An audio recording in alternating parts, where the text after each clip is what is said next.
compétitivité. Alors, il y a sur le comment refonder donc les problèmes monétaires et financiers de l'Afrique, il y a 3 contributions très intéressantes.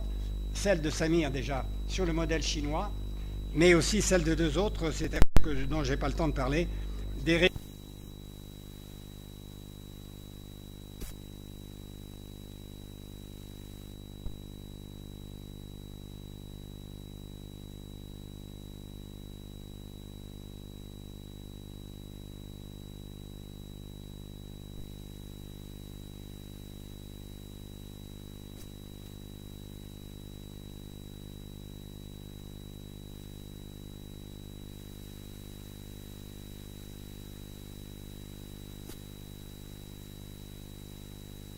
réalise très bien les réponses à la crise multidimensionnelle du système mondial. Et la conclusion aussi est extrêmement pertinente, je pense, parce que simplement, Samir aimait à nous le répéter, il n'a pas construit un modèle achevé, mais c'est un intellectuel qui a posé quelques balises, évidemment qui n'avait pas l'objectif de régler tous les problèmes, mais au moins de les résoudre à la lumière précisément du marxisme, sur lequel il avait précisément des positions critiques extrêmement avancées. Je me rappelle, nous avions formé ici à Dakar un groupe d'études marxistes dont le siège était chez lui.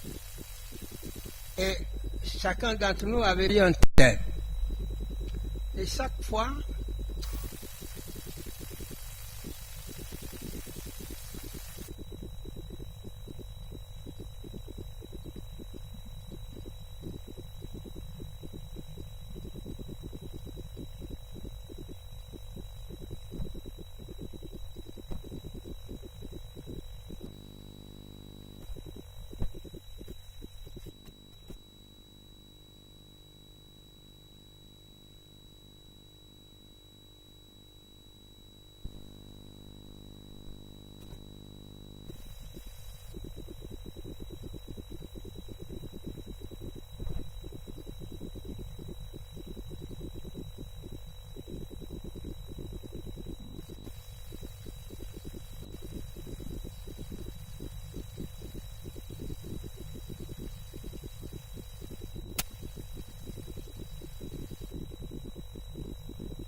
Yves Berthelot, c'est l'autre, vient de faire, qui est de grande qualité, mais d'autres interventions vont suivre dans les différentes sessions.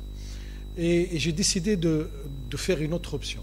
Je ne vais pas faire une intervention scientifique sur l'héritage de Samir, sur ce que Samir a apporté. Je pense que beaucoup d'entre nous le feront, et le feront, je pense, avec beaucoup de rigueur et avec beaucoup de sérieux. Moi, je vais évoquer des souvenirs personnels. Que je partageais, et je vais inscrire mon intervention dans une conversation. Des conversations que moi, Founou, Sanga, Samir et Isabelle et Elsa avons le souvenir d'avoir pratiquement tous les mercredis soirs dans le petit restaurant vietnamien à Dakar. Donc c'est ce qui m'est resté de...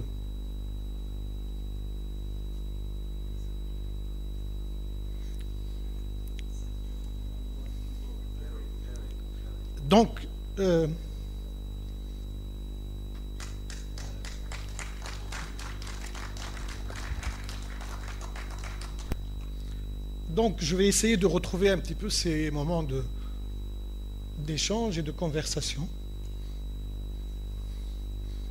Merci. D'échange et de conversation auxquels se rajoutait parfois le doyen Cassé, parfois aussi Chérif, et parfois lorsqu'on était un peu plus nombreux et qu'on se retrouvait au Codesrea, se retrouvait Ebrima et d'autres personnes qui ne sont plus des nôtres aujourd'hui. Mais en tout cas, c'était des conversations qui étaient où la dimension analytique, où la dimension probablement scientifique était moins présente. Et c'est là où, pour moi et probablement pour ceux qui ont eu l'occasion d'assister à ces conversations,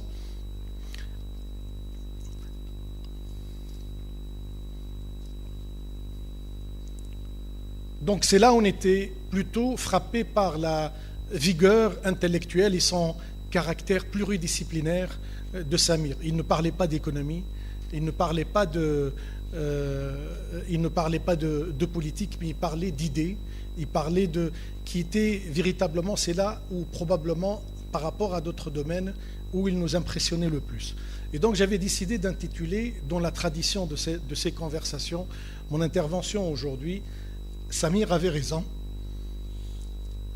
la Terre n'est pas plate, asymétrie, hégémonie et globalisation. Et je veux l'articuler autour de 3 points. Le premier point, c'est les quelques préalables théoriques qui viennent de ces conversations et quelques souvenirs qui reviennent comme ça des conversations que nous avons eues, que beaucoup d'entre vous, je pense, s'en rappelleront. Cette première partie, je suis désolé, mais vous aurez le texte écrit, donc vous allez voir, il sera, je pense, un peu plus clair que ce que je suis en train de dire. Le deuxième point, c'est appliquer cette conception de Samir et cette analyse de Samir à ce que je considère comme étant les 3 moments de la globalisation.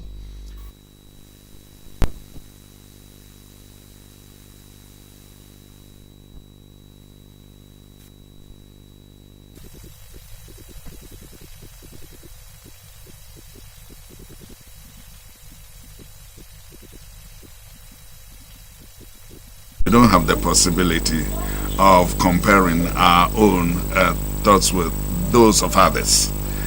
This is one aspect that we could have developed. The second point is this, second testimony in what Ben Amuda said, is that it was a debate that we held within the framework of EDEP. I have all the manuscripts, almost all of them, because I myself was present when it was being typed out, because we didn't have these computers. It was the Olivetti at that time with precisely some stencils and, of course, very complicated printings. And, well, he avoided a large part of the CEPAL line of thinking, that is the Latin American Economic Commission. Everybody was there, And I also invited two antagonistic writers, Arigi Emmanuel on the one side and Christian Palwa on the other side. It was a debate full of life, of extraordinary intensity. And so when I prepared my report, I came and saw them and said, look, Samir, I don't understand anything at all in what was said. And he said, but it's because you are a dogmatic person, that's all. You are dogmatic. You have to be flexible, very flexible in our thinking. And at the time, he started drafting the so-called unequal trade.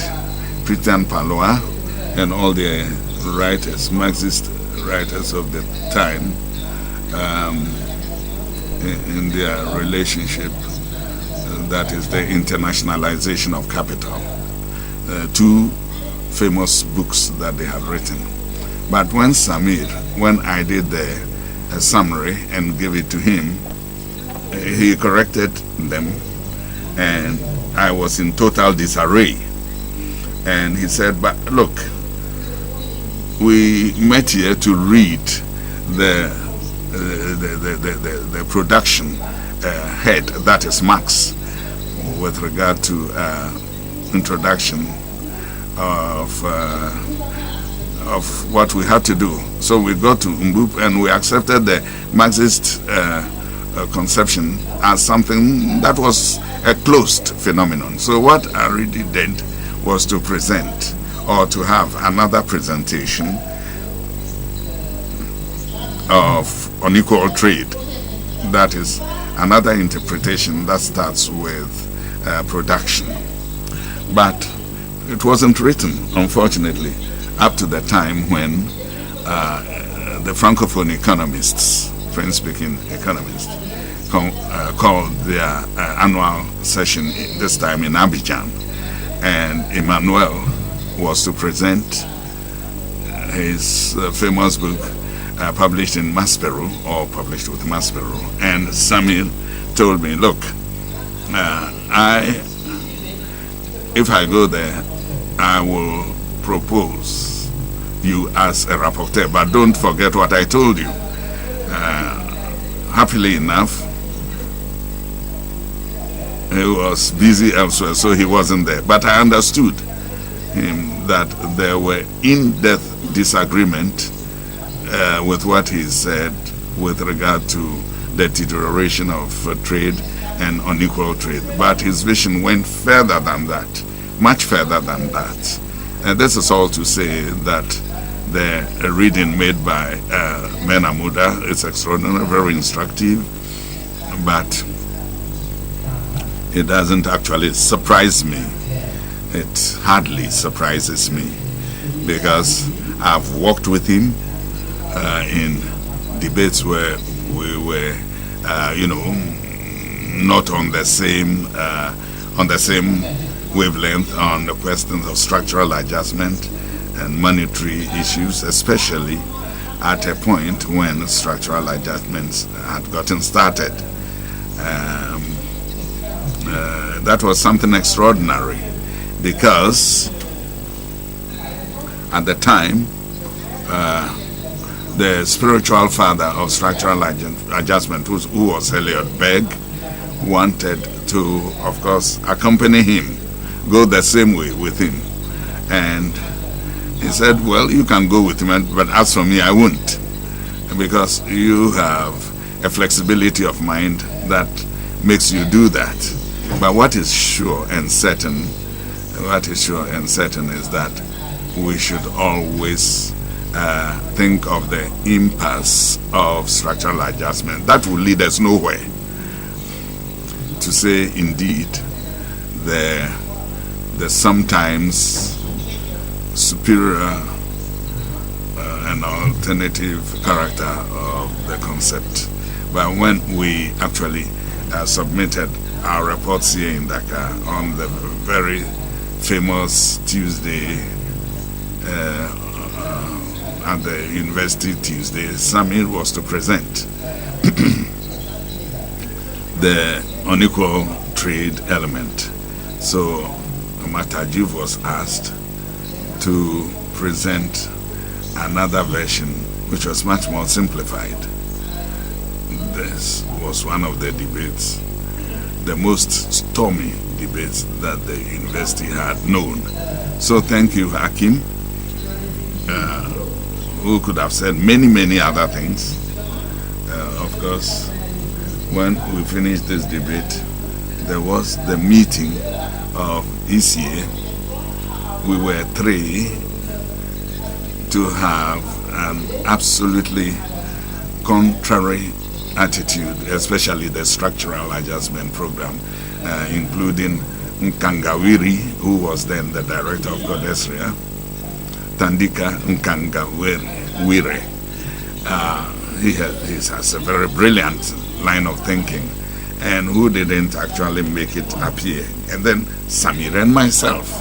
But our comfort or strength is that 20 years after, Elliot Berg came and asked me to chair one of its meetings that he had to hold in Dakar. I said, but Elliot, I've never shared the same ideas as yourself. No, you are going to be very happy this time of the title of my conference. That is Agenda Adjustment. That was going to be the subject, the Agenda Adjustment. So that was Samir's personality. And it's very good that we have discovered this sequence of the life of a man, including his generosity and his detachment with regard to the world. One little thing, Hakim, maybe in your writings you forgot Fukuyama. Fukuyama doesn't probably mean anything to you. He's the translation of this flat world, the end of the story. Thank you so much. Let us now give the floor to the audience for 2 or 3 interventions, and then the Honorable Chairman of BREDA will lead us to maybe with a more rigorous policeman to watch the time. Thank you. Come forward, please.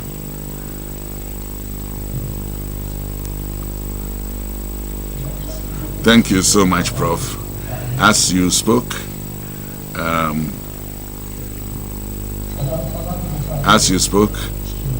Honorable Professor Katse, as you took the floor, this led me to my years of student when you were our professor in 1968, 1967 precisely, where you produced an account on enlarged production. And I think Alasanso and myself, we decided on this day to push you a little further to tell us the lesson we would draw for practical applications. Yes, I remember, if you also remember, that there was a problem of impasse with regard to enlarged production, and I think Lieberman's letter came to mind. But when you were speaking, that is the 3 speakers, I saw the photograph in which we saw the head of Samir Amin, and there was a sort of a ball like a galaxy, and this ball was turning round. I looked at the ball, and when Mr. Berthelot was speaking, I saw this ball in what we called the countries of the North. And when Mr. Amuda was also speaking, I saw him in Asia, in Singapore. And when you talked, I saw him in China. So this is why when we talk about the geography and the shape of the world, I don't see it in that light, because I rather see the fact that in reality it is not a geographical issue. Domination is the mastery of the accumulation of capital by a certain number of people who know what they want and use them as politicians to achieve them. And these people have no nationality. They have no ethnic group. The only thing they are interested in is capital accumulation, its internalization, and its use. They become the relationships with them, because I've attended all the multinational institutions. I was also a researcher. I published a certain number of books, and I started by saying that in reality we have been, of course, distracted, and this is why I left the Center for Research for Development of Jean-Pierre Delima after having written on the law of development to create my own institute of the value chain.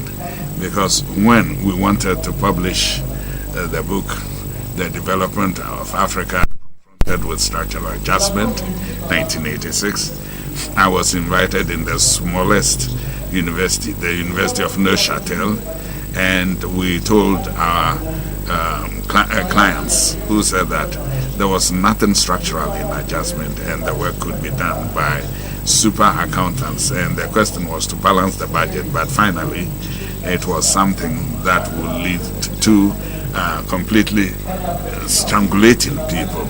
And you know, the way the students actually saw it and said, look, you people go and strangle yourselves outside. And that is where we realized that if we want to perpetuate the thoughts of big researchers who are in this room, we should try to give them a dynamic content. What do we do with this learning? You cannot just be contented with writing with a lot of, or describing a lot of eloquence, the manner in which we exploited, without doing anything about it. What did we do today in order to influence our governments in a manner contrary to what others have done? Let me give you two examples to show you that everybody is in reality manipulated. Mr. Bertolo, you talked about relations with the European Union. I was a director for the African Union, for the ACP, for 5 years. And before that, I published a book that showed that what most economists had, of course, actually gloated about or gloated over is the greatest, type of slavery. When you, for example, talk about dumping, it is in fact a lot of swindling in it, because when the European Union gave the money back to Senegal or other countries, the European Union subsidized the importer of raw materials of European origin, and we exported employments because these raw materials are transferred there. And so why did our intelligence refuse that, didn't want to see that, and saw the intelligence being used to perpetuate that? How can you sanction a PhD degree to show how we manufacture poverty without realizing that we are manufacturing it?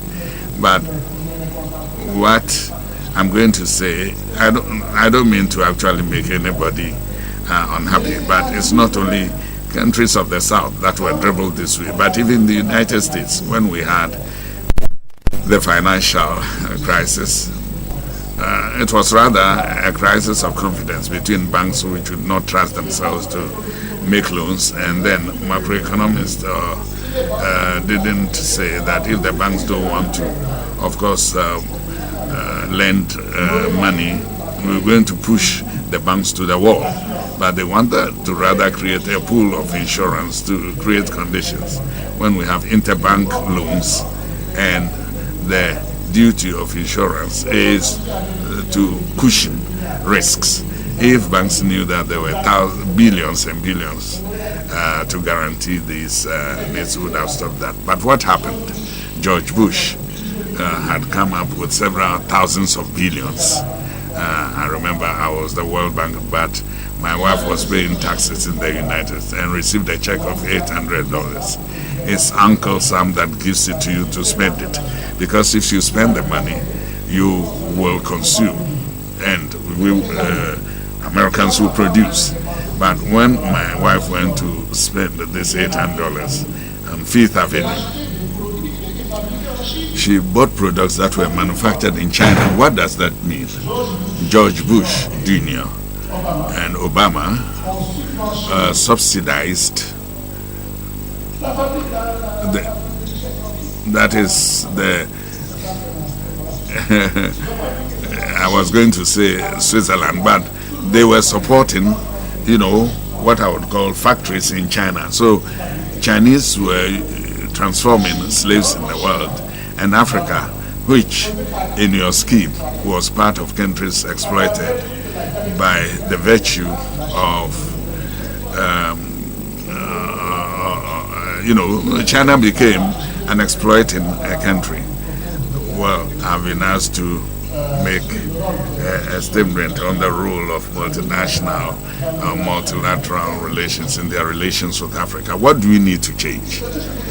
What I just want to say here is that the problems are not the states. The states are manipulated by the problem is not politicians. They are manipulated by the major capitals. You talked about central banks, but today we are witnessing the manufacturing of banknotes with the major banks of the world who continue to buy assets. This is just multiplying of banknotes, and you are telling me that the central banks are independent. What I want to tell you, to come back to what I didn't know Professor Samir Amin personally, but I want to tell you as an economist, he influenced me a lot, because when he described the mechanics of capital accumulation, I understood the accumulation of poverty at the global level. And if you read my articles that were published in the world, in the streets, I described how institutions were abused by globalism. That is, civil servants who only knew 0 and 1, and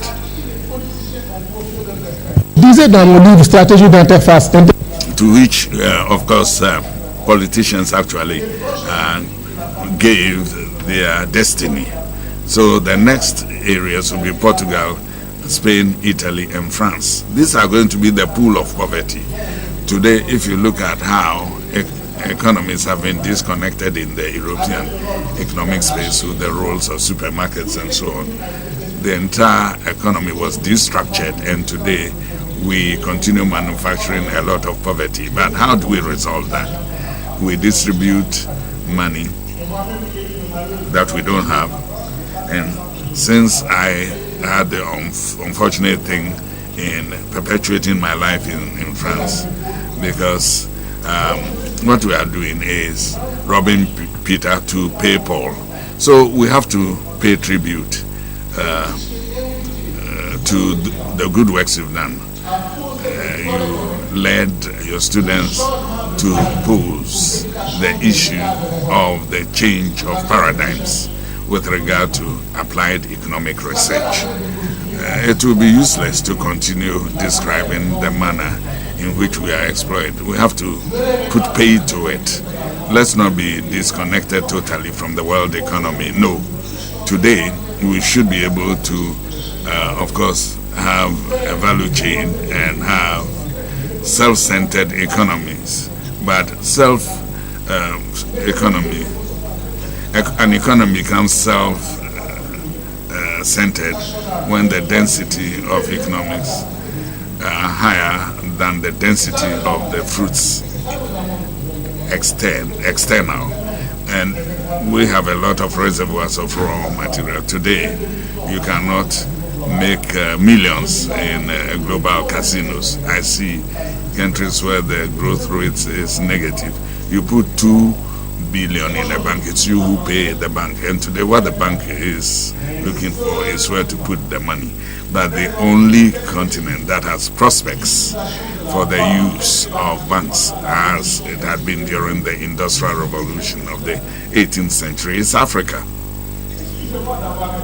Excuse me to have been too long, but as I told you, I'm a man of action.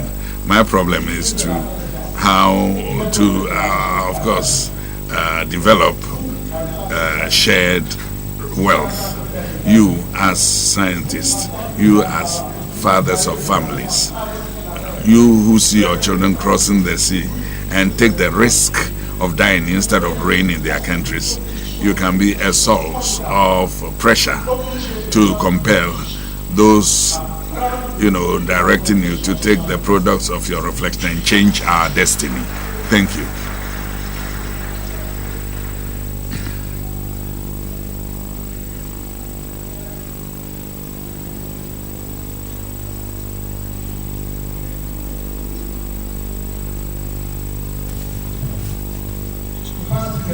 I think what we are going to do, probably each one of us has taken note. We have 5 sessions.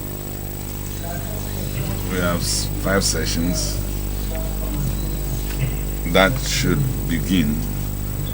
I think we should give time to the first session to be done. Otherwise, we will not be able to replace those who have to make presentations, and most of them are already ready, and it wouldn't be right to say wait for tomorrow after tomorrow. So the chairman of session 1, our friend from Breda, you can come and take my place, and then the other questions, we are in the same room, and the room is not actually flat. Everybody will have his or a little corner, and you can, of course, talk about any element that came out in our presentations. Thank you.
Voilà, nous allons, mesdames et messieurs, donc commencer cette... We're going to start this session 1, ladies and gentlemen, and since this morning we have been listening to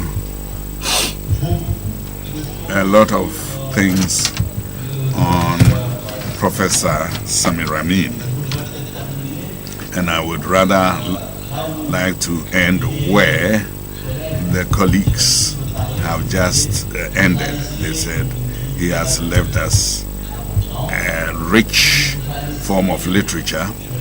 He has left us reflections on several subjects which are still topical, but especially he has requested us to propose alternatives. I think with the sessions that we're going to start right now, will go in the direction of talking about not only his heritage or his legacy, but how we can also tackle a certain number of problems by proposing alternative solutions. We've talked a lot about the director of Breda. I think people know Breda as the regional office for education in Africa. Breda was transformed into what we called a multi-sectoral sector, the Office of UNESCO, which handles not only education but other sectors covered by UNESCO: human and social sciences, natural sciences, culture, communication, and information. I would like, therefore, to say that for this session, which will be on a global bipolar system based on peace, law, and negotiation, the world is in perpetual change and mutation. And in these mutations, these changes, we know that there is a questioning of the hegemony of the Western countries on the global system. One of the reasons, one of the manifestations of this questioning that we see is that we see more and more other poles being developed through the global system. The hybrid is the example for that. So we need to start to ponder over it on the necessary solidarity and the condition of emergence, the weaknesses and the strengths before those negotiations that will allow us to define a new global multipolar system and which shows solidarity. And for that, we have a long list of interveners, and I do hope that for the day of today, 3 will suffice, and I will start with the 3 first, and then we'll see how we move forward. Otherwise, we will talk about the other 3 communication. We'll put it to tomorrow. I would like to invite here Professor Aziz Salman Fall. First and foremost, is he here? He is already here. He's ready. And second, I would like to call Dr. Firoz Manji to come to be close. He will be the next. And the third person will be Ahmed Zubdi. So those 3 are there. They will be settled in order to let us gain time. Now, without any further ado, I would like to ask right now Professor Fall to start his speech, his presentation. Now, for a maximum of 20 minutes for each of them, and then we will give enough time to the participants to be able to react. Whenever you're ready, Mr. Salman Fall, Professor. Now, listen, we are going to improvise, and in fact, we planned to do this conference. I have to agree that listening to the purpose, I totally disagree. I don't know, in the homage to Samir Amin, what has been said was in contradiction with his writing, and now we are here paying tribute to a person that have written more than 50 books. I don't know, but I have prepared some scheme. But my purpose is very quickly to explain the global system, the 21st century, what I call megalo, locked the problem of supra-imperialism, because imperialism has changed form, and trans-internationalism. All those terms are barbaric and are neologism. Now, to show where we are. Now, since we are short of time, the advent of the global system has been the object of a Eurocentric analysis, and what I propose is to go from the holistic approach of Samir Amin, and who has got a major statute in this reflection. And the reflection, I will explain it in 3 times. The first one will be to try to see the historicity of the system of the world. You know, there is a debate about the word, the Eurocentric approach of Wallerstein. This is of André Godard-Freund. And that one, the last one, is of Samir Amin and Ariki. So, even if my point of view are relatively more close to that of Samir Amin, I have to agree that there are many elements that would lead me to carry out a synthesis in order to be able to proceed to a rereading in line with the prospect. First of all, the global system, the world system, It is a word system that exists for 5,000 years and that have been constituted through contradiction of juxtaposition. And in the creed of Samir Amin, it is mainly the polarization that settled the capitalism, and we have it dating back 500 years. So here the fundamental problem, therefore, for us is to try to understand, on the one hand, when do we start modernity? And modernity in Western countries, it's a disruption that arrived from the separation of metaphysics with God, when the human being understands that he is able to be master of his destiny and to have a good grasp of his nature. And its accession has finally contributed to reduce, anyway, the major contributions in the modernity, but that have been exposed in history because they was not modern. So secular knowledge that I would call antique, so that exists, that we have placed in pre-modernity, and I contest this preconception. First of all, a vision, and let me remind here that in the temple of knowledge of Sheikh Anta Diop and from his works, that the first sign of alphabet and knowledge existed already for 1,500 years, and the essential of exact corpus are in most of its books. So I will not mention all the abundant literature that constitute the African knowledge and the contribution of Nubia to Egypt and all the space of Southeast Asia and Minor Asia. And it is important to understand that despite the means, the small means that they have to come up to that big scientificity, for example, in astronomy or the essential of surgical instrument that we study today, all that are in the sense of reading, to remind that the basis of a state, the Pedra, the Pharaoh, the society that was an unequal society, the mode of accumulation existed, but except that, the question of appropriation and accumulation was raised in terms of inequality, but very different, without forging the basis that will be feudalism. Why? Because the African structure, the protection of individualism, our communalism, didn't give way to that mode of association, privative one, that is very different of what we heard a moment ago. Some reluctance to individualism. So, nevertheless, this individualism that will be the core of that civilization, and apart from that, in the area of Carthage and Monomotapa, we had some exchanges up to the area of Empire of Ghana that showed that globalization didn't take into account the contribution of Euro-Asian agreement. And if you refer to Wunder Frank, he raised with the polarization that have existed for 5,000 years, which raised the whole debate of what we call the greed of system world, which is different from the Wallerstein and that of Samir Amin. Samir Amin, to the difference of greed, jealous, and Wunder Frank, let me remind you that it was friends come from the fact that the Latin American experience of Wunder Frank was different from that of Samir Amin, but particularly it shows that the form of polarization are inherent to capitalism and are not systems that have existed in the antique area.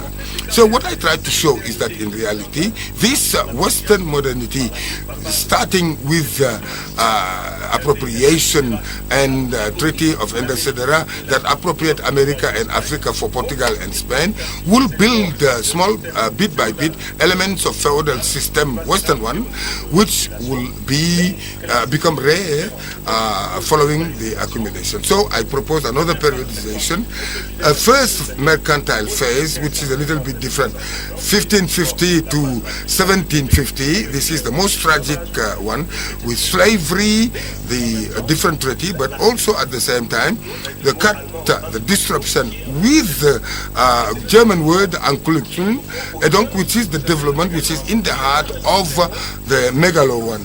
It is not a system word, it's another system that is integrated in the system word, the megalo lot or the megalo groups, and which show us the solution to get out, to make the humanity get out of this situation. and which will allow us to build an economic system, a social system, a cultural system that will be interiorized in a global system and collective one. It is the primacy of megalo group that will be characterized by a pretension to be a global society. We go toward an international society, but it's not yet international. There is a coloniality which is very important, need to be developed, but we have to create instrument, meaning all the instances, the international organization that refuse to associate society that have been dominated and which is divided into male and female, and in which they will exercise power and reconducting the system that will be developed under development and will integrate liberalism and all the anarchic forms. And there are two things, so that the megalo groups like the spirit of Moren is a system, meaning a system that have got the capacity to be a complex unity with a globality and individual elements.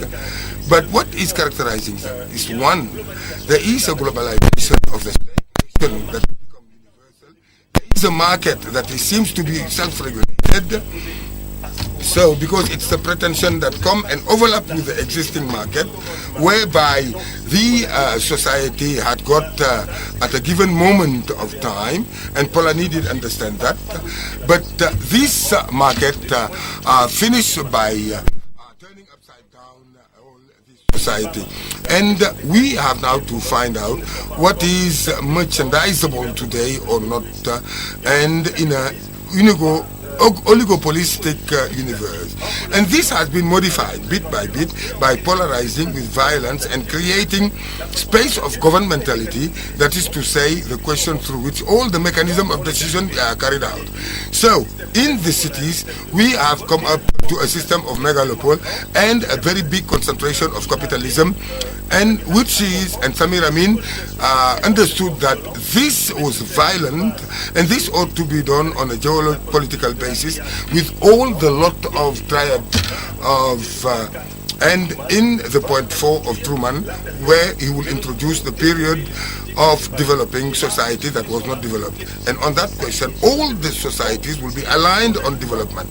If there is non-alignment, if there was no non-alignment, everybody got attached to that Eurocentric union, and which have been well explained by Ritz, that explained that development in reality is not only to save human beings and build infrastructures, but it is mainly to answer, to satisfy the savage need to provide merchandise, and by destroying the social relationship and environment. And this is a cheating. Now, with the example of what happened in geography, the map you see is the geographical map with Africa that I've got dimension, with Europe that is a continent that I've got the size of the Sudan, and these representations are not corrected, and up to now, the College of Geography since 1977 has got the new dimension, the real dimension of the world, but they didn't put it in school books, but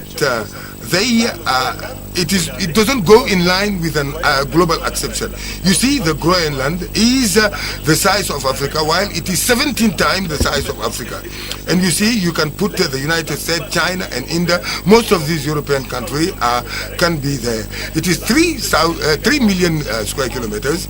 And you see, there is a factitious construction in which we put humanity, and we don't give really the reason, the real reason. And this hegemony, Samir Amin understood it. He will explain it in the plutocratic violence, that is to say, in which oligopole has taken a seat and imposed at the 21st century the neoliberal model, the crushing system of the monopolistic system, the monopoly of technology, with financial capitalism, and of course access to resources, that is to say, to unlock all the system, to withdraw the state, and to push back at the level of communication and media the digital gap between those who possess the means and, of course, the arms of massive destruction.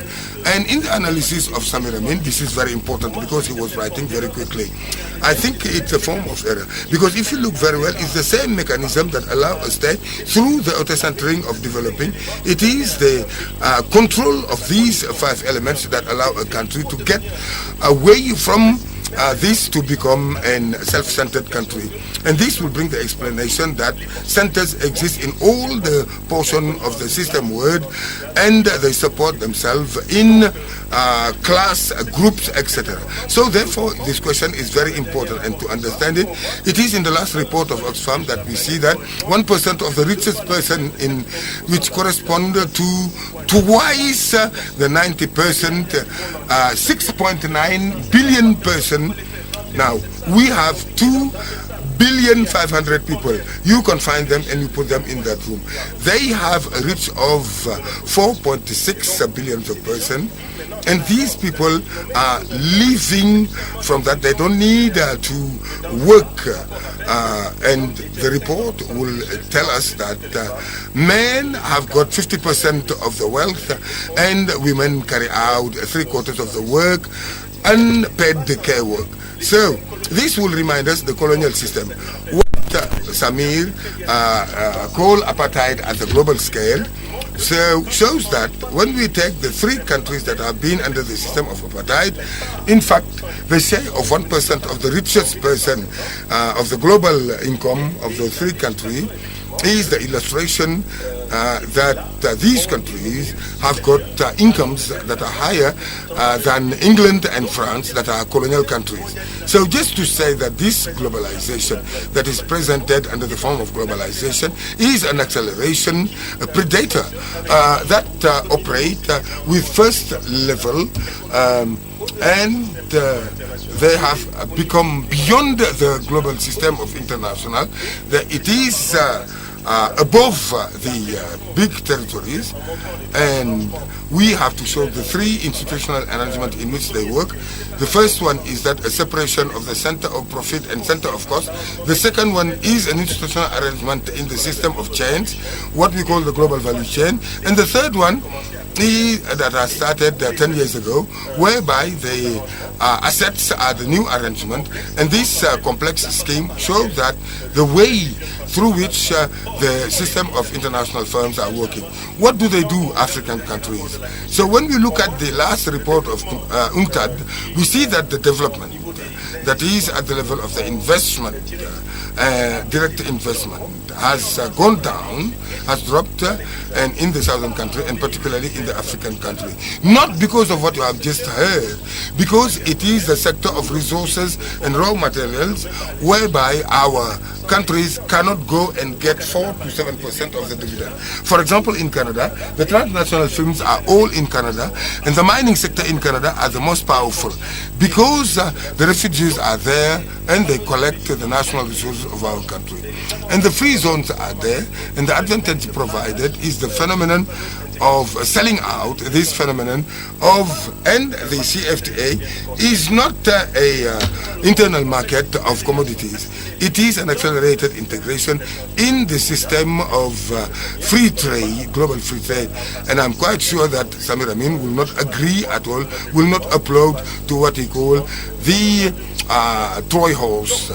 So, in brief, I know that we are in short of time, but the options of Samir Amin that he had shown are based on, I think that Mamdour has said, Mamdour, is he still there?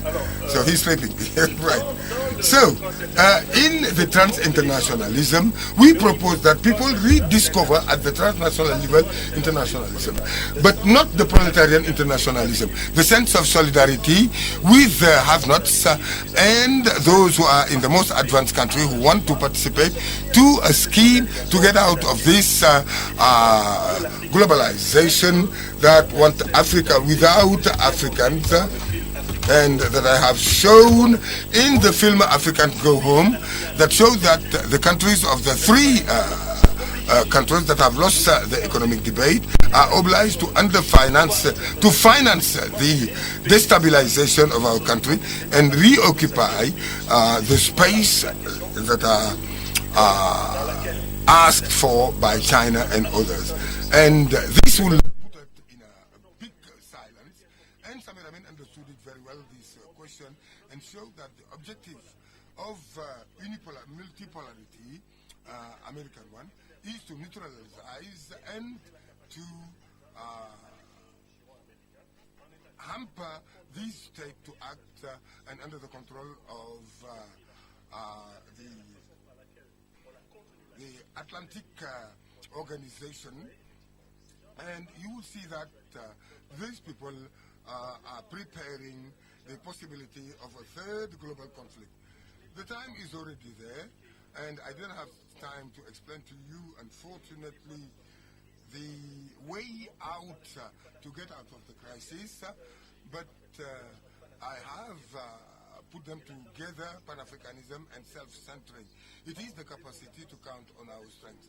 And we are withdrawing from the economy of the world. We do it by reorientating, a little bit as Thomas Sankara did, by reorientating the economic needle toward the sense of, toward the rural area by the system of agrarian reform and the attempt to rebuild a system of equality, of opportunity in what we call white-collar job and blue-collar job, manual work and intellectual work, to give value to and modernize the popular layers. The second element is the control of centralization, and in this question of CFA franc, it is a question of African integration to raise the problem of having our own currency, and which is the sovereignty of our country. If you don't have the resource in a very sovereign way, it is not possible to build. It is not possible to plan an economy, and of course the young people do not have any horizon. The first one is the control of technology, not to be at to be updated according to technology, but to retake everything and to operate in a system. And the last one is the capacity of self-defense based on democratic pre-politicization of our mass to wake to raise their awareness so that Africa in his resilience will not let itself be the vitrine of the window of the 21st century. And Samir Amin, it's not because he was wearing African dress, but he was convinced that Pan-Africanism was not a question of big words.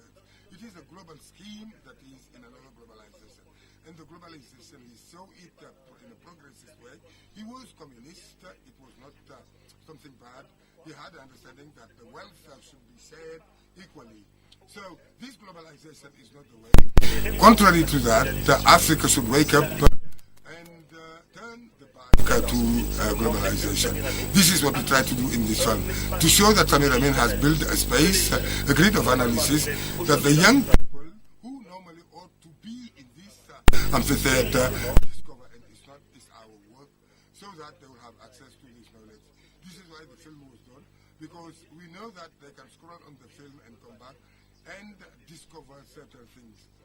Now, we call them visual idiots, but they are not visual idiots. And I think that for the future generation, we are convinced. Thank you very much. Merci, professeur Fall, pour avoir été dans les temps. Thank you, Professor, for observing the time. I think you skipped it by 5 seconds. And you can sit down here. Ils sont là, ils ne veulent pas servir.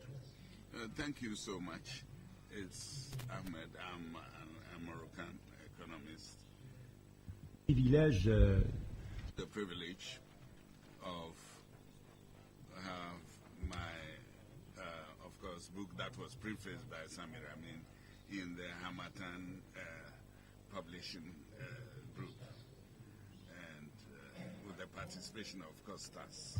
My intervention will revolve around 2 essential aspects, because in my view it's not easy to read Samir Amin and to expose his works in 20 minutes. So I'll try to be very synthetic, and I'll start with the foundations, the ideas that actually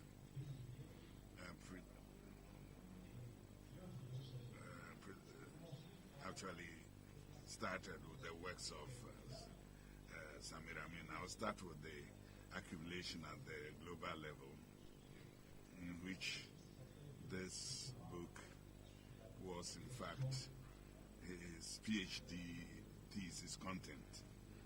De l'économiste of the economist Maurice B. M. Francois Peru. Now, the accumulation at the global level produced what I would call, according to Samir Amin, by criticizing the conventional theory of prices.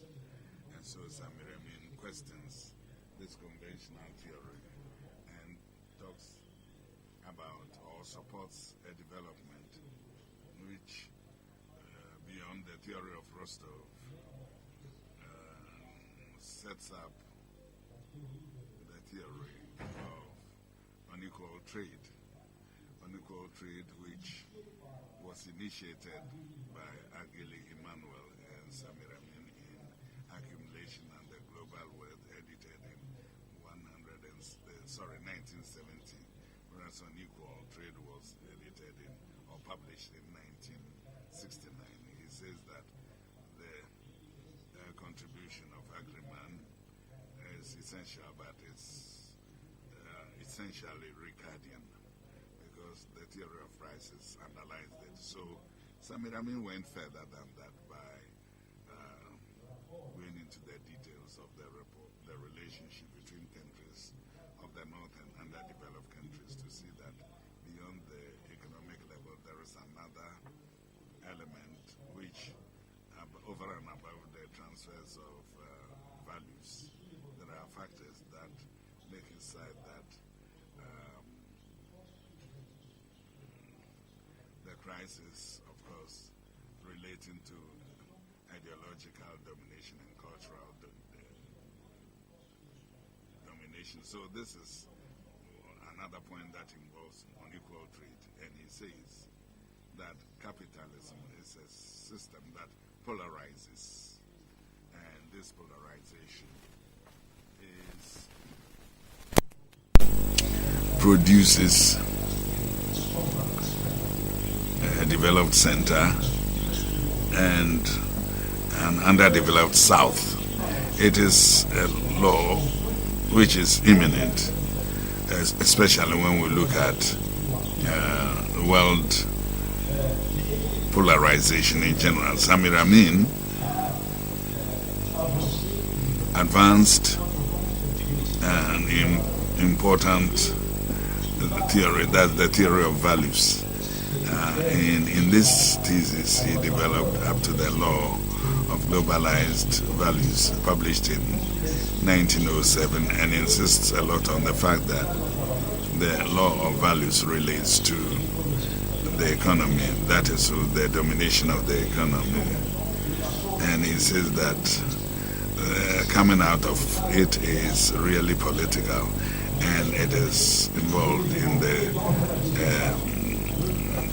development of nation states. So polarization is done on the basis of the law of values. That is, there is an exploitation on the globalized world. He says, Samir Amin, that the law of values should be served for a national and popular development. On the other hand, he says that in the language of transition, no capitalist post. He says, call it the way you want, either socialist or post-capitalist. In any case, it's a transition that is spread in duration, which he calls a transition based on national and popular compromise. And so this Samir Amin tells us that there is a source of, that is the law of value by setting up a system of production and a social system based on national and popular compromission. He comes to talk about the values. So this is the social project of Samir. Donc, contrairement aux lectures... In contrast to the reading that I can call the superficial reading of Samir Amin's work. And so, in polarization, he talks about how we can go beyond it on the basis of the law of values. And it is embodied in a book that he published, that is Disconnection. Samir Amin has a Marxist structure, and so he produces a lot of concepts to be able to, first of all, in any case, he explains. He has several doors to explain the way a Marxist would do, to show how he's intimately linked to his project. He says that you need a disconnection and submit external factors to national and independent governance of the South. And so the disconnection is the fact of submitting instead of external factors serving the interests of the treants. Samir Amin says that external factors should work with the internal factors within the framework of a self-centered framework. And this means, of course, that Samir Amin, at the same time, makes a contribution that goes beyond the economy, that is innovation in historic investment revisited, according to Samir Amin, in capitalism. That is an economy that denominates and with eminently political undercurrents, where you innovate things in a historical manner, and therefore culture should supplant politics. And this is very, very important. That's what we call a politicized culture. Still politics, because with the upsurge of social movement, it says that political parties have a function to do. So it doesn't mean that there is the extension of the trade unions and the dismantlement of the trade unions. But he also thinks of the role, the important role of trade unions and political parties. He insisted a lot on his book, that is Sovereignty in the Service of People, with the peasant issue, like progress and so on. So that's the object of the second part of my work, of my paper. So Samir Amin innovated it by saying that politics from the standpoint of culture, politics is not just class interests, or let's say the ruling class, but a politicized culture as a mode of management of our society. So it's not easy to assimilate it. And we put all that within the framework of I read it in Arabic. That is towards a theory of culture. Not monadaya, not takafa, not tamarkuz. Tamarkuz in Arabic. So it's Eurocentrism, inverse Eurocentrism. Inverse means a political Islam, and therefore for the religious. So he innovated it within the framework of culturalism innovation. And he said that the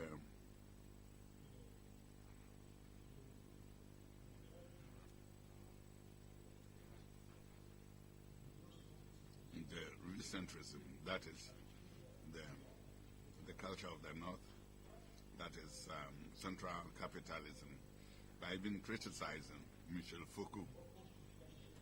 That is the rope that Foucault is looking off. And his heart turns to the left with Bourdieu. And consequently, there is the criticism of culturalism is that today centrism has invited or invented what we call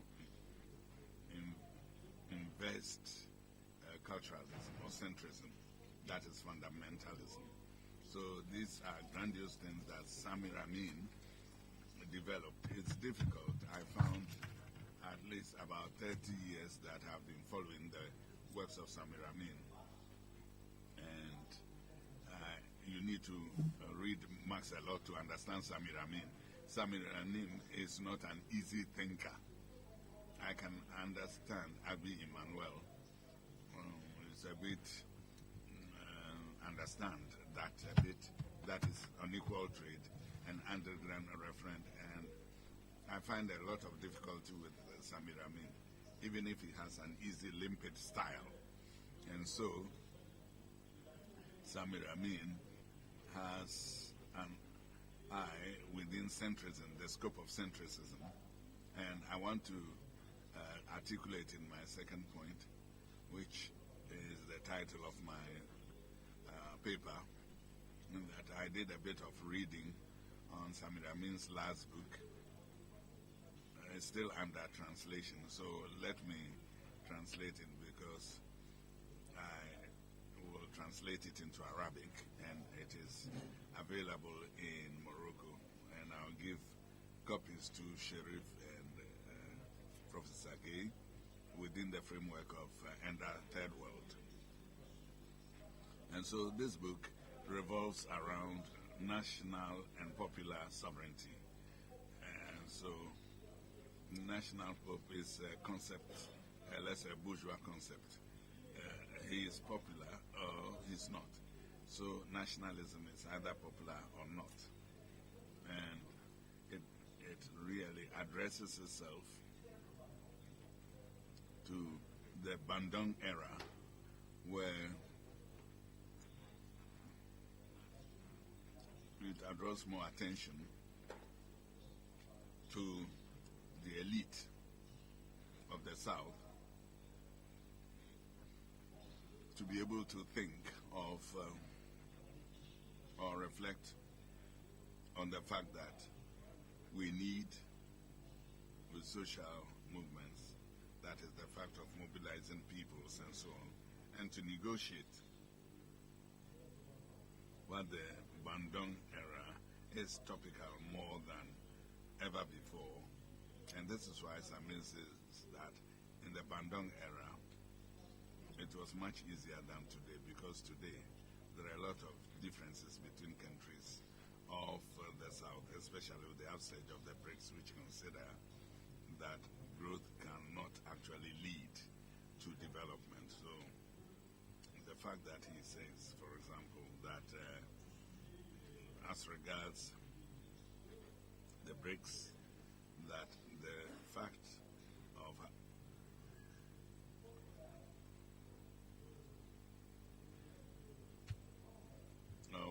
taking growth only as a mode of development without development, so it becomes an illusion. And China, he talks about two versions. And if China develops the market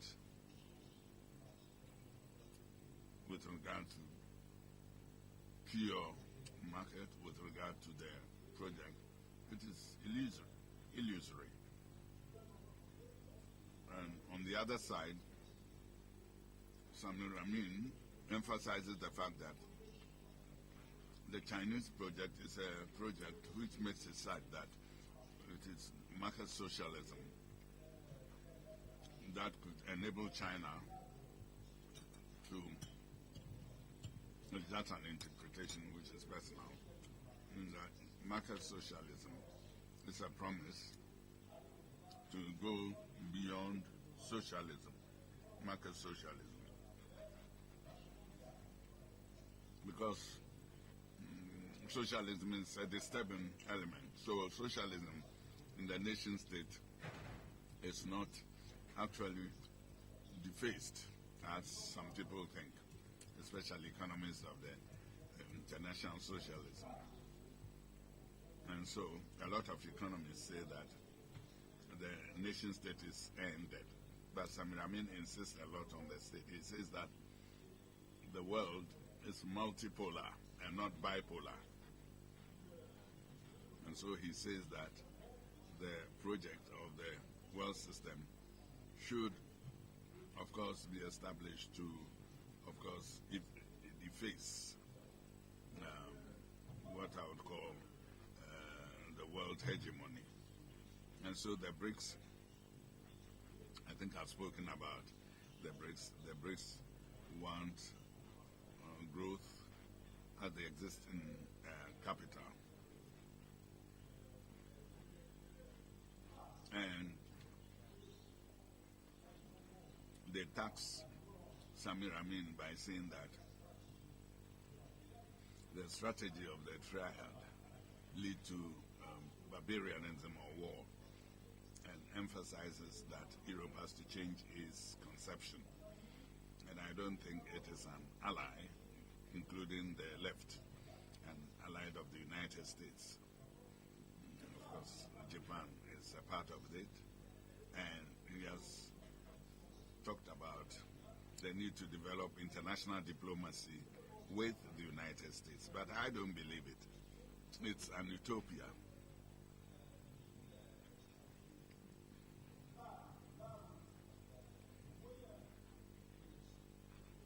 The means, which as a last resort, that Samir Amin underscores is genocide. So there's barbarism or democracy or emancipation. And for the renewal of Bandung, I said it before, let me end within 2 minutes. Globalization negotiated in order to construct a system that is self-centered, to strengthen, of course, should be rather drawn towards peasant agriculture. That is, its access to land and develop, modernize, and regulate prices, control prices actually, in order to develop peasant agriculture in the southern countries. You should have a policy of price control, is to develop this agriculture against the competition from great firms and ensure food sovereignty. And you also need a market control, develop into regional markets. This is Samir speaking, that meet independent. And so land should be an access to everybody. And the proletariat should actually be taken into account. Thank you. Monsieur Zubdi. Thank you, Mr. Zubri. I think I'll take the prerogative of my chairmanship to say that we are going to stop with the presentations. I'll take a maximum of 4 interventions so that we can close the day and start tomorrow where we left off. So with your permission, you have heard the 2 presenters for the intervention in the room. If we have any more, we are in the marginal zone. Now I can see one hand there raised. We start there. You have the floor.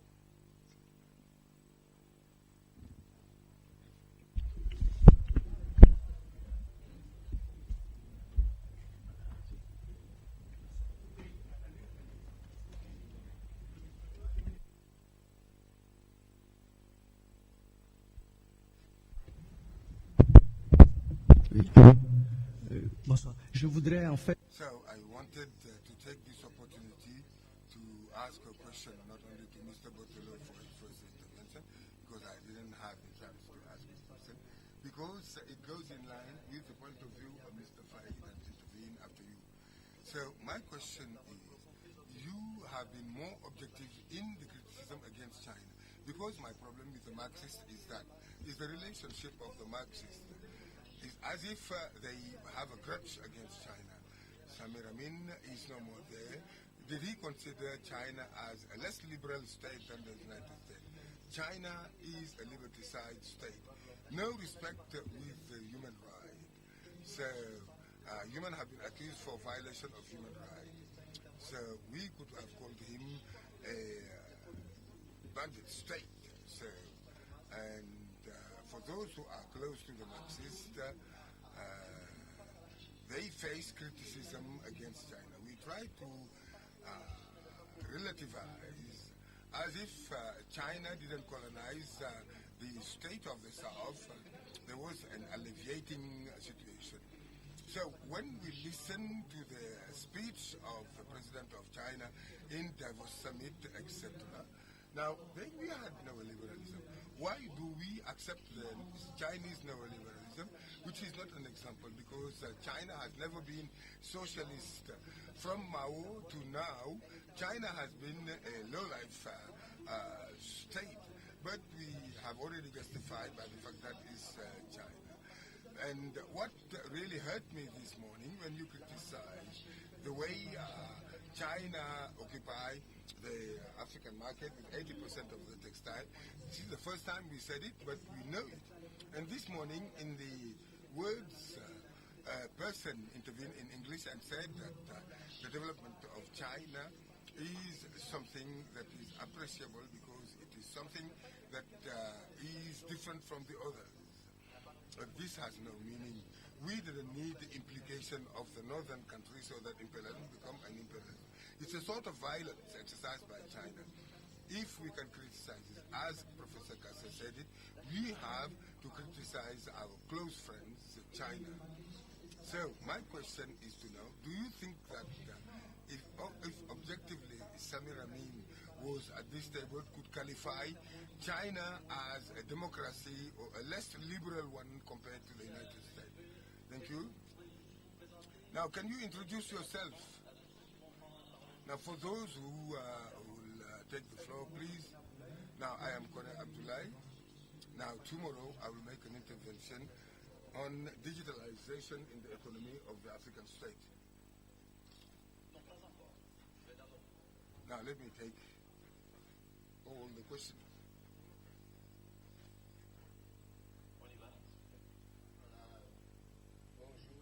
Morning, everybody.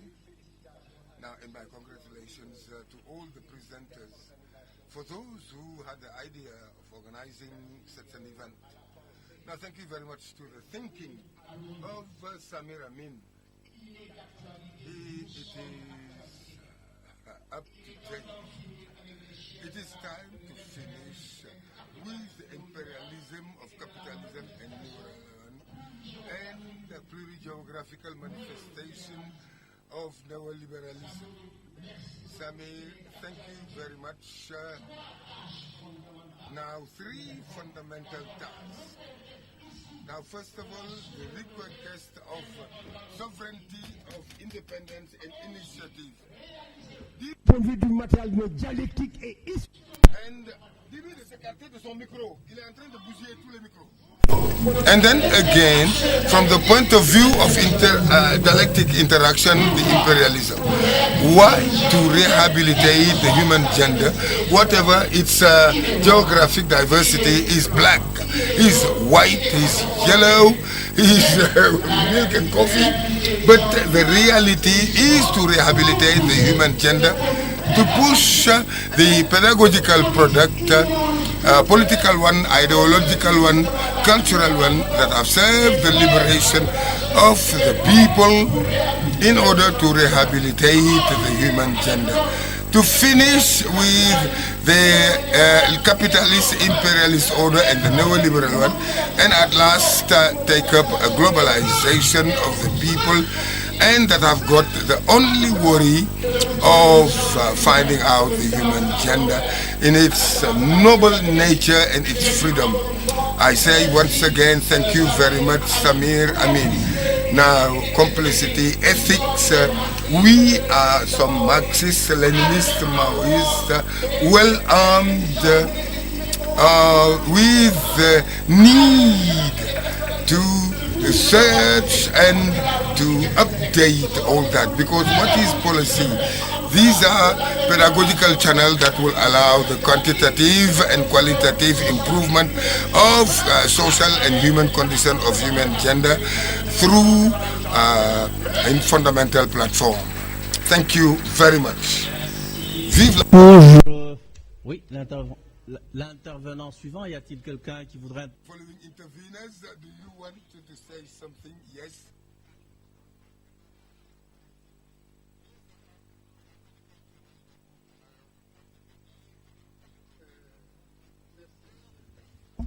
Mr. Chair, sir, I am Bernard Founou. I have worked with Samir since he was in IDEP till his death, and I was the director of research in IDEP and the forum of Third World Forum. So between IDEP and the forum of Third World, there is no break in our relationship. But now, it's not about Samir that I will be talking, but I wanted to talk about Samir, something special that I find of paramount importance. It is very important to consider that Samir, from the point of view of what he has done personally, in order to give value to the potential of its natural potential, now the potential with which he was born. So the way he gave it value to it, to say what he had said, it is of paramount importance, meaning that the training of Samir, the university training, the university studies, first and foremost, it's very solid one. And in the sense that it was something that I've started with mathematics.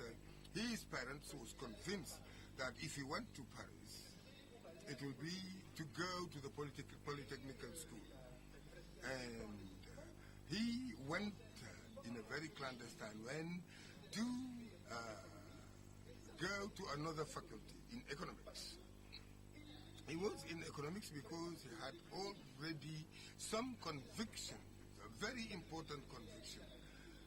And he has practically finished, and he has read Marx when he was in the secondary teaching, secondary education, and that the trigger, and I wanted to insist on that, the trigger in Samir was that because he was among those who belonged to that family of people who became big intellectuals, but they really was mad at certain things.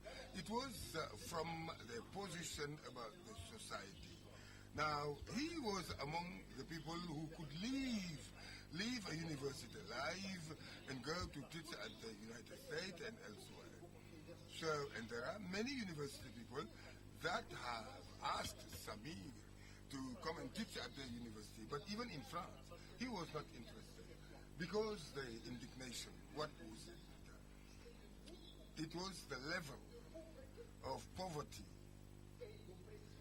and oppression that existed in Egypt, that he has seen in Egypt when he was a young boy.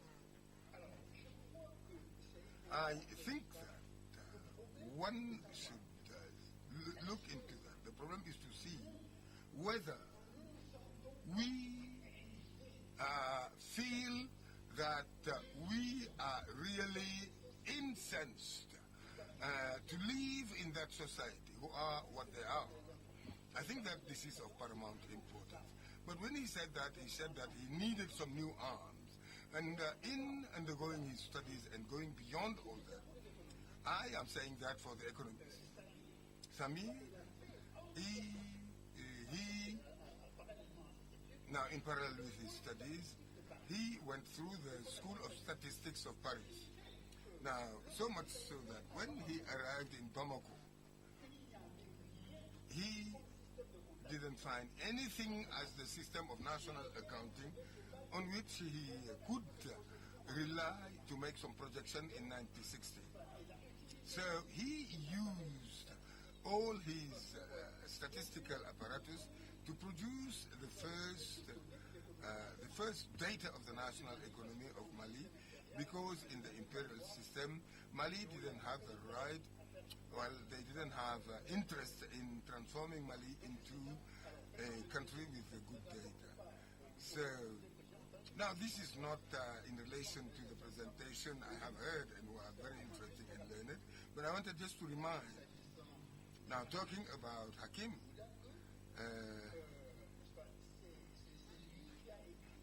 it is he who wrote the text that was published in the Le Monde at the death of Samir, and when I read this text, I said that this was something exceptional, because to summarize the writings of Samir, and I don't know how much he related, but I said that when I read it that it was a great.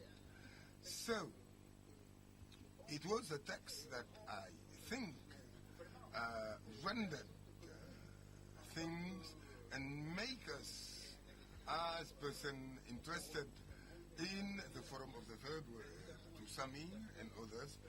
And anyway, we have been very satisfied. We found in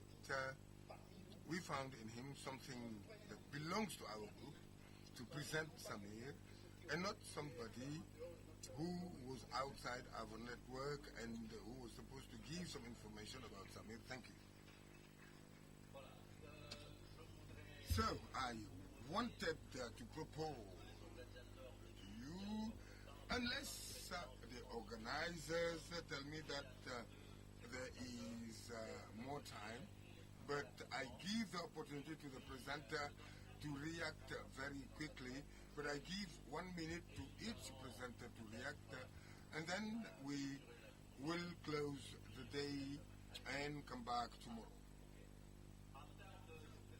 In terms of presentation, there will be the film after said the organizers.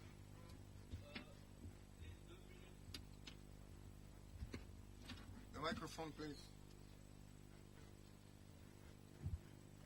Microphone, sir. Micro, s'il vous plaît.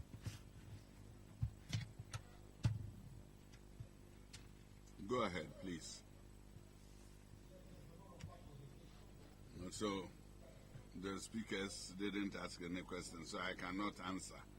So, no question came to me. Thank you.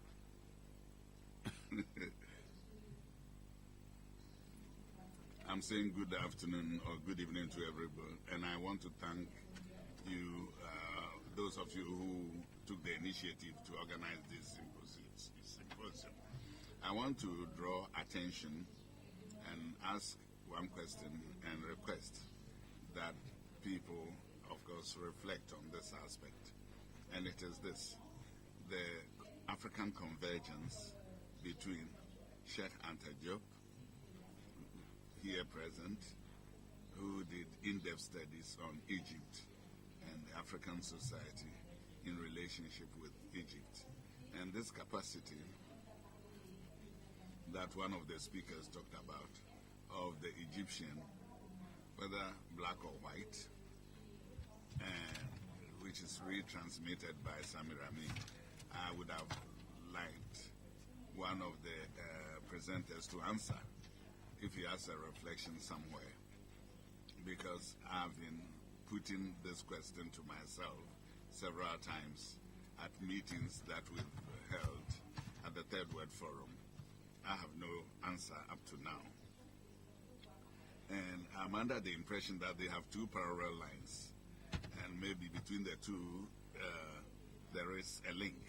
Now, the second element is to try and see if, over and above all these reflections that are done each year over the past 20, 30 years, over and above that, is there or are there any reflections of operational plans?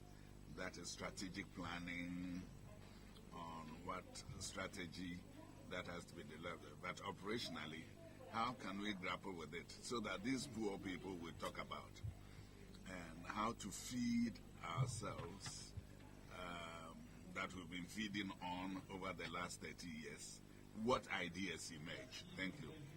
I just want to tell the audience that this system will, of course, resume tomorrow, but I want to give the opportunity to the presenter. Just 1 minute to react if need be. Well, on this question of China, there are different readings of it. In the one that I have in my text, to look at China over a long duration participation, a country that was assailed by Japan and so on, and of course succeeded in an internal policy of consumption, because it is the only country that has not been, of course,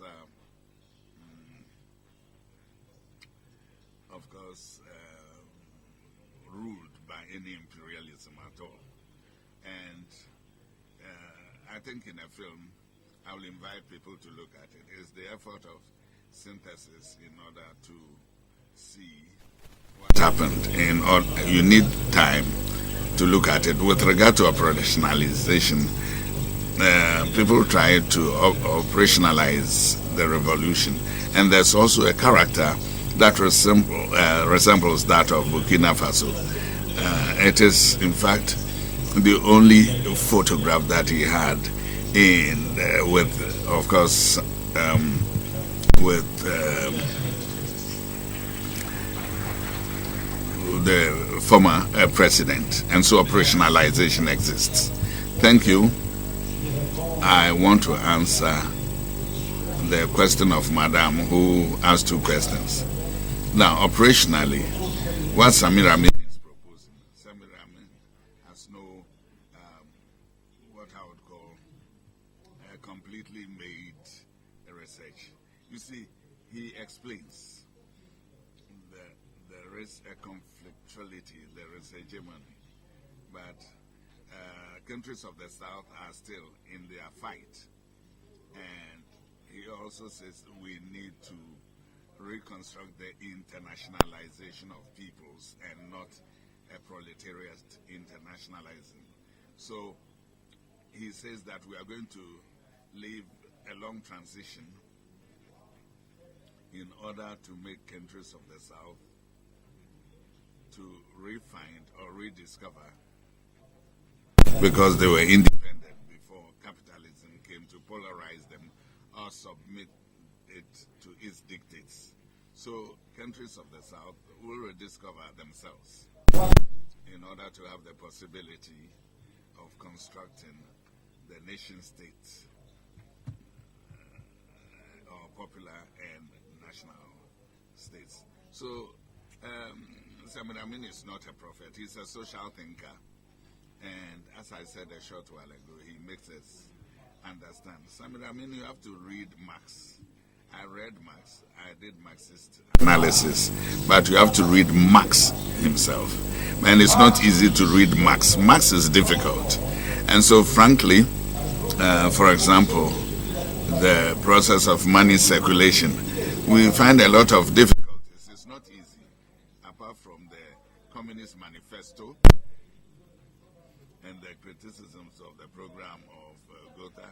Capital is difficult, and Marx started by or through policy or politics, and he finished his trajectory, intellectual trajectory, on economics.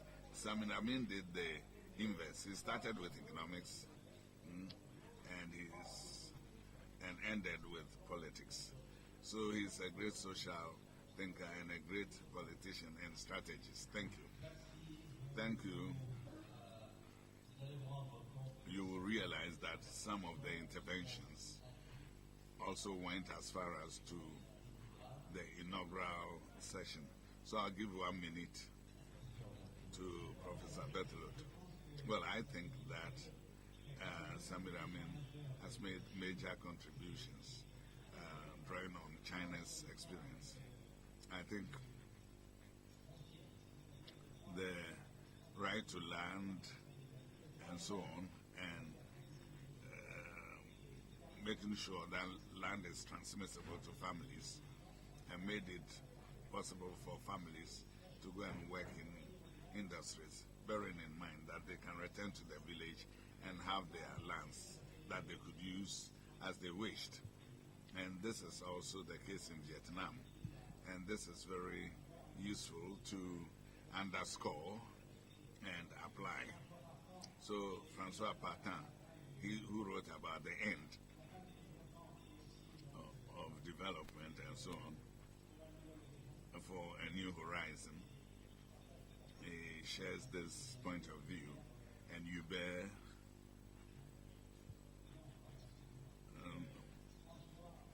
Francois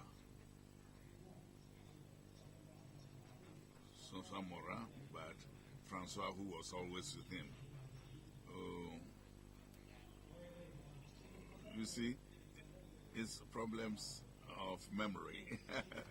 But another very important factor is monetary and financial autonomy of China. That is indispensable, but I think I agree that China doesn't respect human respect, whether it's in Tibet or other, where people were thrown into prison massively. They were not tolerant religiously, I agree.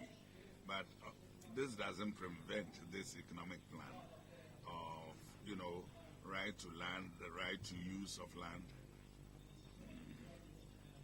It's a major achievement, even with regard to monetary and financial autonomy of states. And they know that is something that all countries, starting with Europe, should actually rely on and find a very important element that actually put Samir in the light.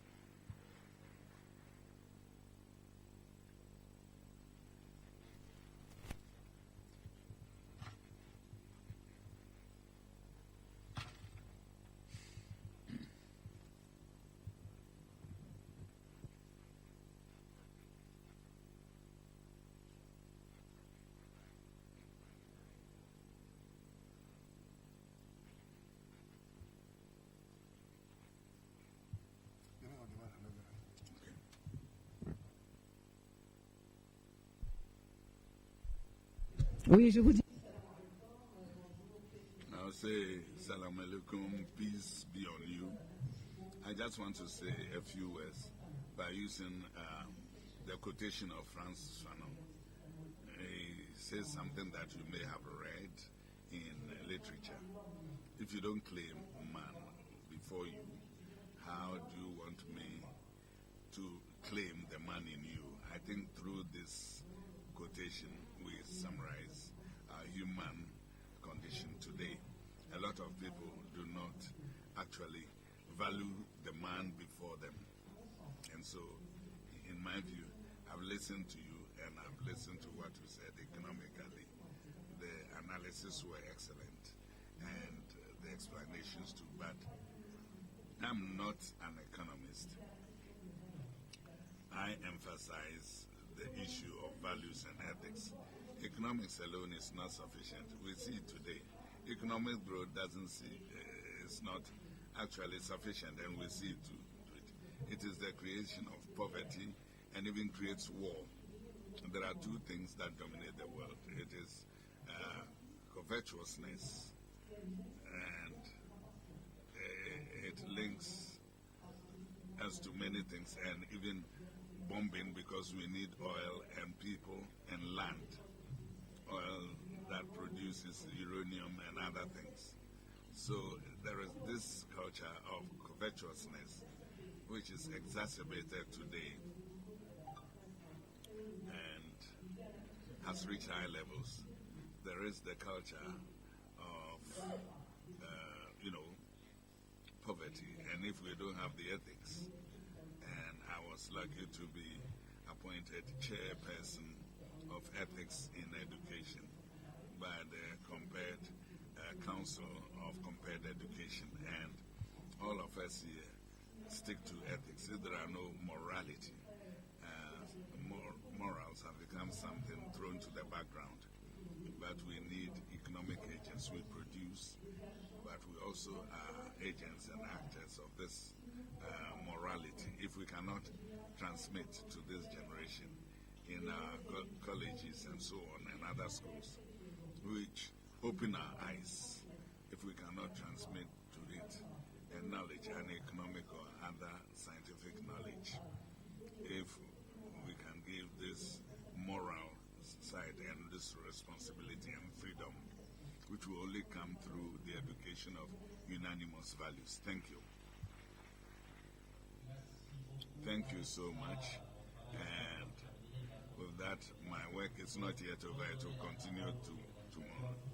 And I'll tell the organizers to tell us the program for tomorrow.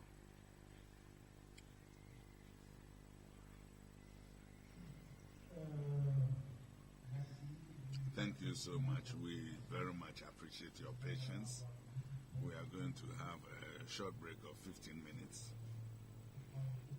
to take a little snack for 15 minutes, and we'll leave our dear Salmon to present his film, Samir Amin, the organic intellectual. Thank you.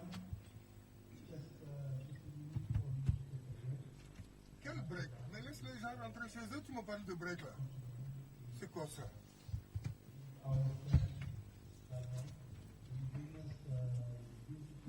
Éteins ça. Organic intellectual. Thank you very much. Merci. Tu veux dire quelque chose? On commence à 9h. Ça finit, voilà. Merci bien. Oui, une petite minute, vous nous donnez une toute petite minute. Demain, on commence à 9h. C'est-à-dire que c'est ce qui était prévu à cette session et qui ne sont pas exprimés peuvent le faire demain. C'est-à-dire on continue pour encore une quarantaine de minutes cette session. Voilà. Maintenant, on va voir le film. Je vais aller le préparer. Ok, d'accord. Mais ne défendre pas préparer. C'est bon.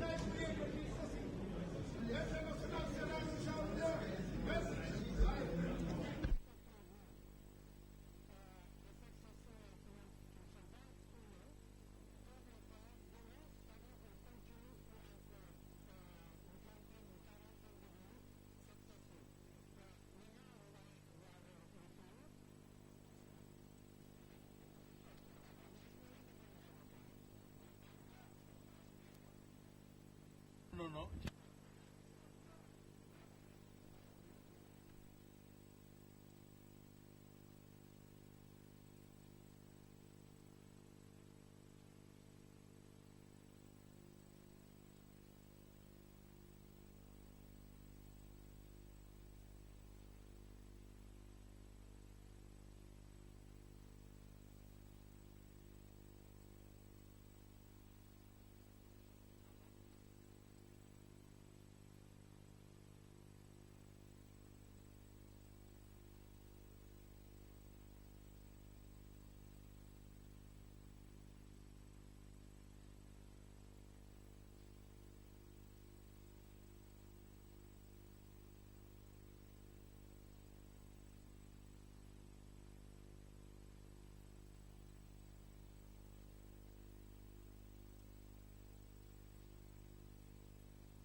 Ceux qui a le mieux compris que la décolonisation, c'était un moment mondial.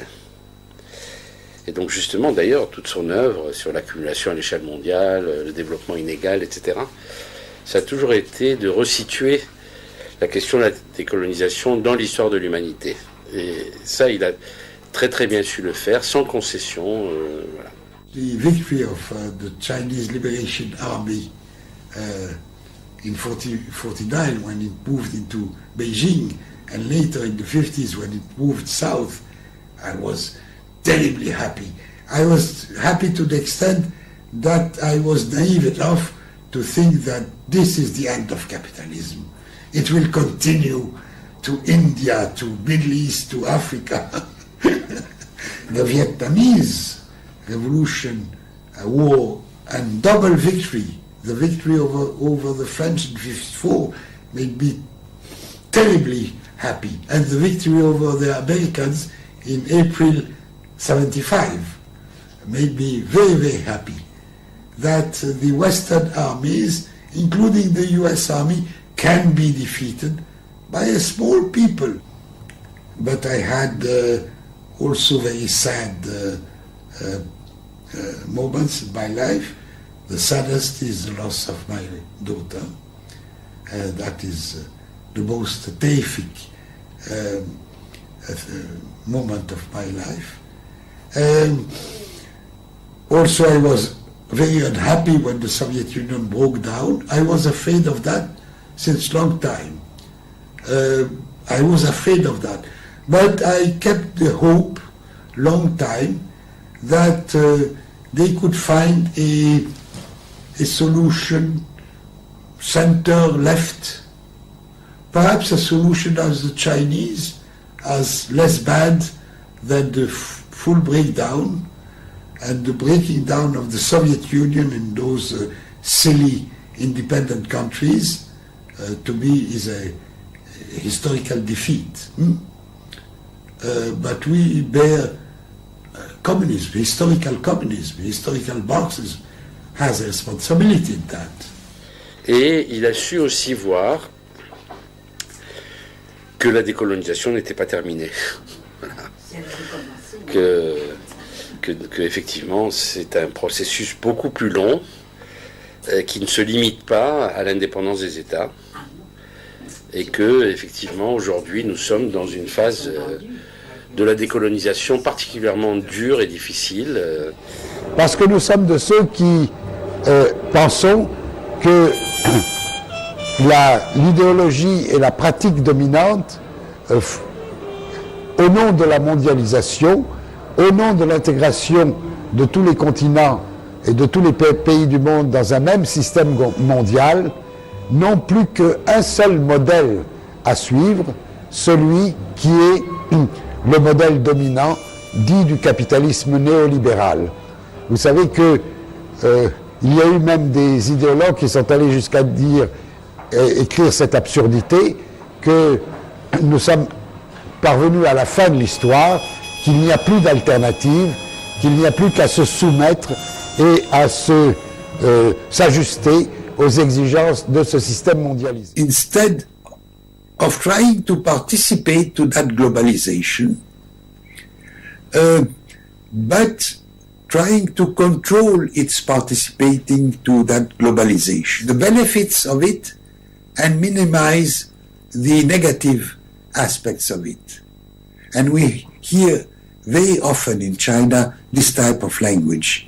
We can take advantage of that and be careful about, there are some dangers, but we are aware of them and we can keep them out.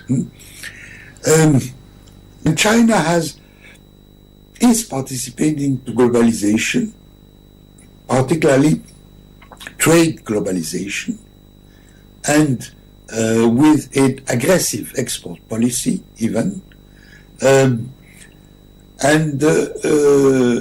that is one. To capital globalization, capital, not finance, capital globalization in the sense of accepting foreign investment in China or inviting them even, and also starting being investing outside.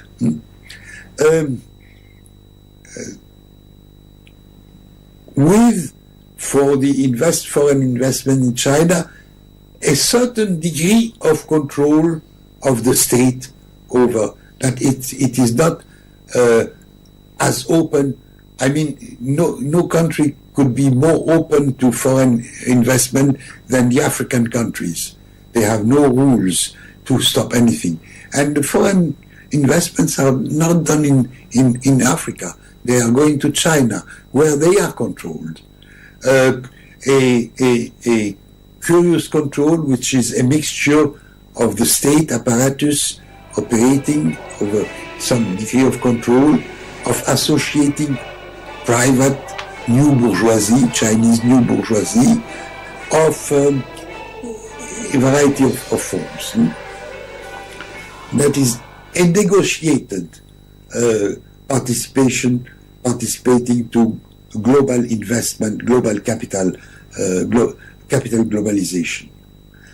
But China has kept, until now, I'm saying until now, out of the financial globalization.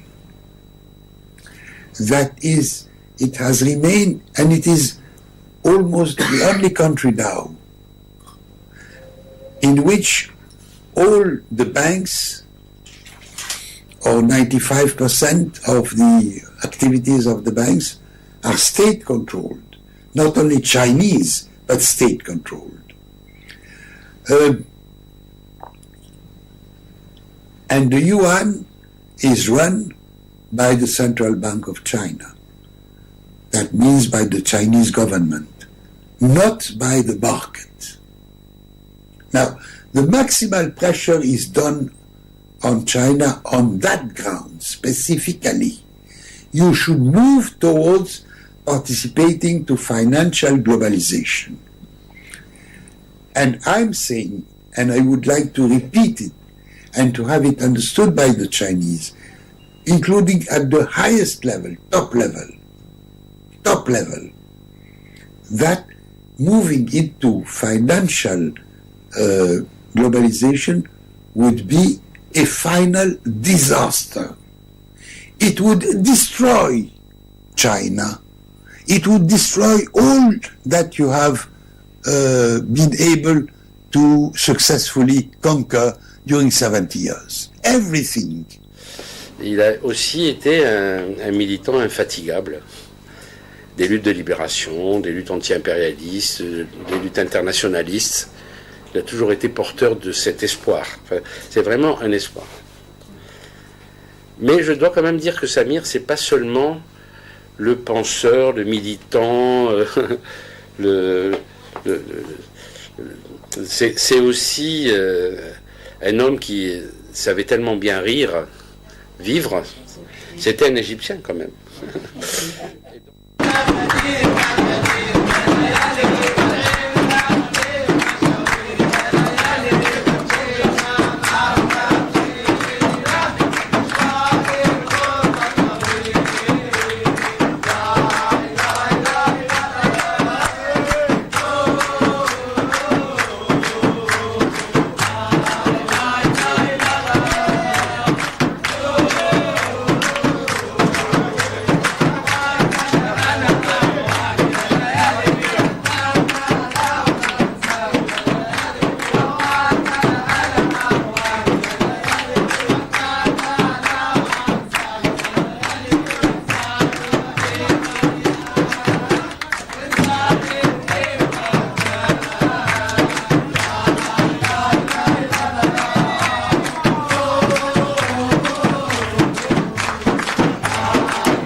Now, this is why, putting it in a joke, I say the religion of this system is not monotheism, it's monotheism.